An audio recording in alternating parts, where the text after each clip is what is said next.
Benvenuti in un nuovo video. Per chi già ci conosce saprà che circa un mese fa abbiamo acquistato un ex camion dei pompieri in Germania con l'intenzione di trasformarlo in un camper.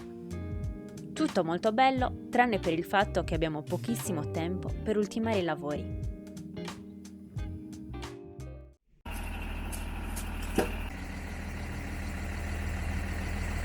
Lo vedi che è staccato? Ah, sì! Ehi!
Lo vedi?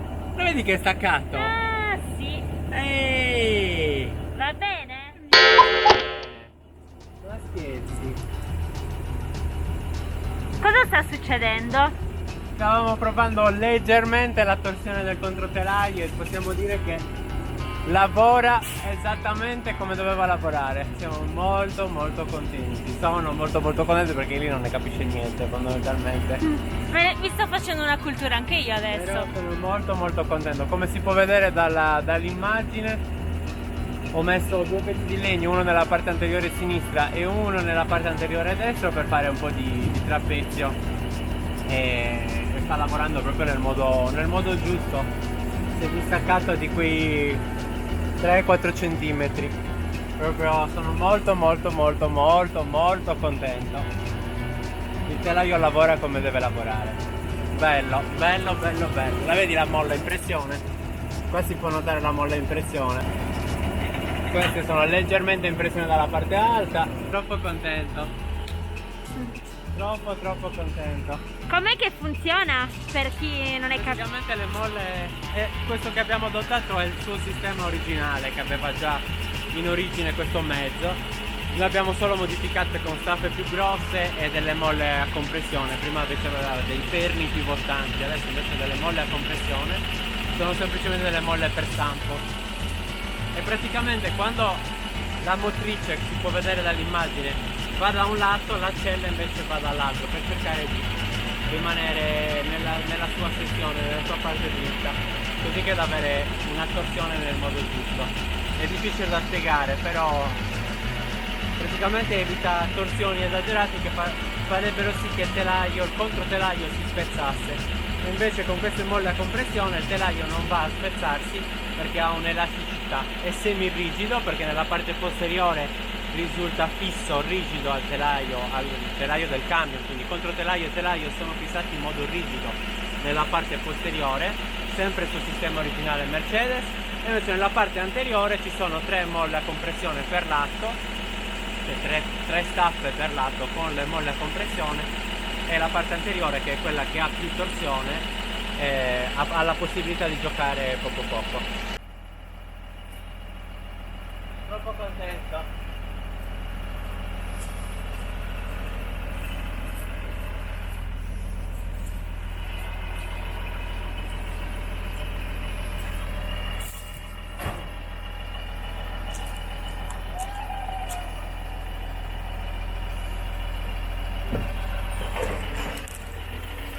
Guarda la motrice, guarda l'angolo dove si inizia la motrice con la cella.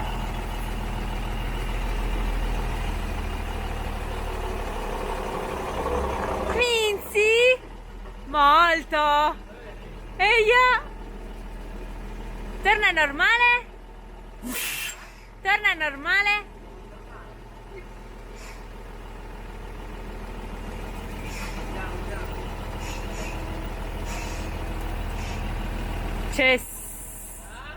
Perfetto.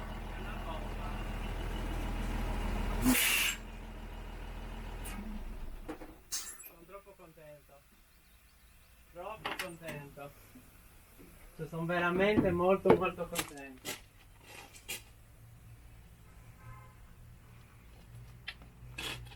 Una bomba. Oggi abbiamo anche montato la maniglia definitiva nel senso opposto perché per evitare che gli alberi si incastrino in mezzo. Vogliamo dedicare qualche minuto del video alla presentazione di un nuovo prodotto, la EcoFlow River 2 Pro. Abbiamo deciso di collaborare con questa azienda perché i loro prodotti sono di altissima qualità.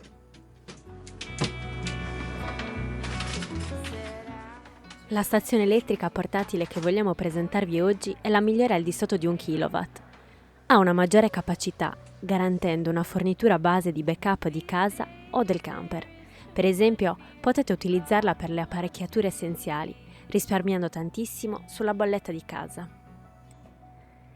Inoltre si ricarica in pochissimo tempo, da 0 a 100 in 70 minuti, ed in diversi modi, sia con l'accendisigari che con la 220 di casa, ma soprattutto si può ricaricare con i pannelli solari senza danneggiare la batteria, che è stata certificata dal TÜV Rheinland.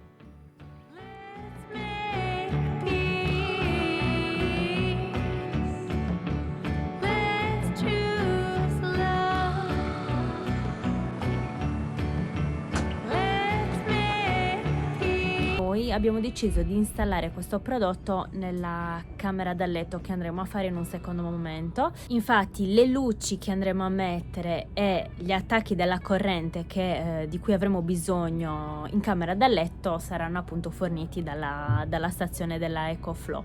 Perché abbiamo optato per questa scelta? Il fatto che la motrice, per accedere al motore bisogna ribaltarla. Non volevamo creare dei collegamenti elettrici tra la cellula e la motrice.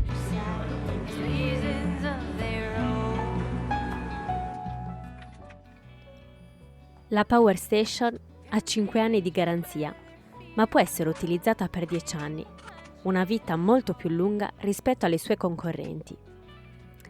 Ora vi voglio parlare delle specifiche del prodotto. Ha un peso netto di 7,8 kg e le sue dimensioni sono di 270 x 260 x 226. Facciamo un breve riassunto del desktop. Allora, qua abbiamo la percentuale della batteria rimanente e il tempo di carica o di scarica della batteria. Poi abbiamo la potenza in uscita e la potenza in entrata. Quindi momentaneamente l'ingresso è a 0. Perché a 0? Perché non stiamo ricaricando la nostra stazione, mentre è in uscita perché ci sono diversi apparecchi elettronici che stanno ricaricando. È molto comoda questa stazione elettrica, noi ve ne abbiamo già presentato una precedente, un po' meno potente di questa, infatti questa ha molta più autonomia. L'abbiamo utilizzata anche da poco a casa mia perché c'è stata una grossa nevicata dalle nostre parti ed è andata via la corrente per 24 ore. Durante la giornata non c'è stato nessun tipo di problema perché comunque c'era la luce del giorno, mentre la sera saremmo stati al buio se non avessimo avuto, o al lume di candela, se non avessimo avuto la nostra stazione portatile. Infatti io questa stazione portatile l'ho utilizzata perché ci ho collegato delle lampadine, quindi diciamo che è molto utile quando si fa campeggio, però è anche utile avercela in casa per situazioni di emergenza come quella che è avvenuta a Bellevue, perché non abbiamo avuto la corrente per 24 ore. È possibile controllare lo stato della stazione sia dal display ma anche dall'app. Acquistandola dal 14 a 20 febbraio otterrete dei doppi crediti. Cosa vuol dire? Ogni euro speso varrà il doppio e potrete spenderlo per futuri acquisti grazie ai coupon ottenuti. Vi lasciamo il link nella descrizione. Ora però torniamo al video. Buongiorno, un altro risveglio al freddo.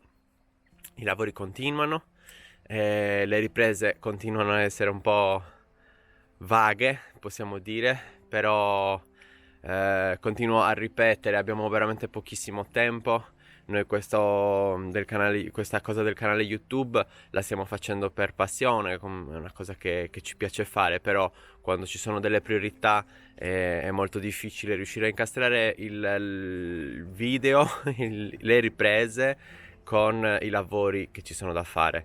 E siccome abbiamo veramente cose molto importanti a cui pensare in questo momento, perché ne va di tutta la nostra casa, stiamo parlando dei lavori della nostra casa, e avessimo molto tempo a disposizione sarebbe un altro discorso, perché con calma si organizza la ripresa, si organizza il lavoro e si ha la testa per pensare a più cose. In questo caso, avendo veramente pochissimo tempo, è molto molto difficile, e quindi purtroppo mi dispiace, ma è così. Essendo una passione questa cosa dei video, non è il nostro lavoro, e quindi ci sono delle cose che hanno la priorità.